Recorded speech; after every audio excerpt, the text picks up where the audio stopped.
চলচ্চিত্রে দারুণ খরা। সেই খরার মধ্যে হঠাৎ শুনলাম হোটেল সোনারগাঁয়ে, বাংলাদেশের 1 নম্বর হোটেলে একটি ছবির মহরত হবে।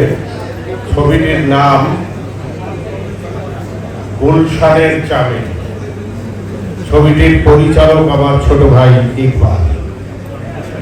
ইকবালের প্রায় সবগুলো ছবিতে অভিনয় করেছি আমি। জানি না এই ছবিতে আছি কিনা,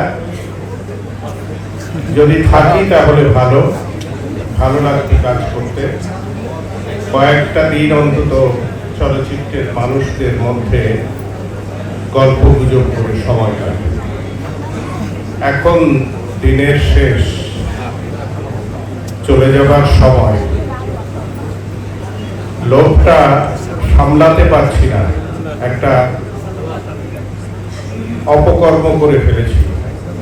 আপনারা এখানে যারা প্রযোজক সমিতির ভোটার আছেন তাদের প্রতি অনুরোধ, আমি অপকর্মটি করেছি হলো কোনোদিন প্রযোজক সমিতিতে কোনো পদের জন্য দাঁড়াইনি।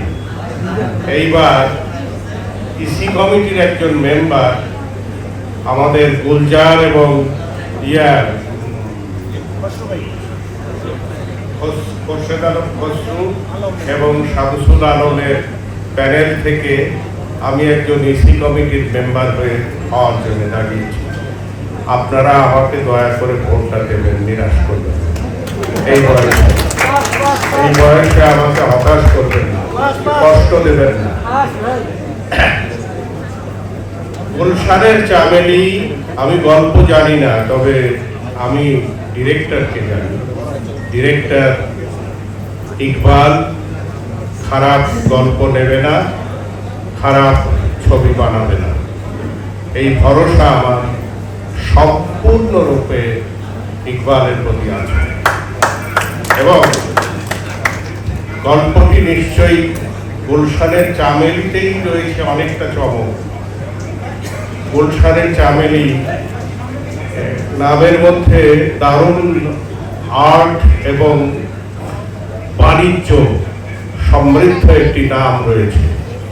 এই নামের গল্পটি নিশ্চয়ই ভালো হবে এবং আমি আশা করব এই ছবিটি ব্যবসা সফল হবে। আমি প্রাণ ভরে দোয়া করি ইকবাল যেন সাফল্য লাভ করে, ইকবালের আশা যেন পূর্ণ হয় এবং জাহাঙ্গীর যে ছবিটির জন্য অর্থায়ন করবে, আমি আশা করব জাহাঙ্গীরের অর্থ ফেরত আসবে এবং লাভ হবে। আপনারা সবাই চলচ্চিত্রের মানুষ, চলচ্চিত্রটির জন্য দোয়া করবেন। চলচ্চিত্রটি যেন ভালোভাবে তৈরি হয় এবং মুক্তি পায় এবং ভালোভাবে ব্যবসা করে। সবাইকে ধন্যবাদ এবং সবার কল্যাণ কামনা করে শেষ করছি। ধন্যবাদ। হ্যাঁ, সবাই তাকে এবং তার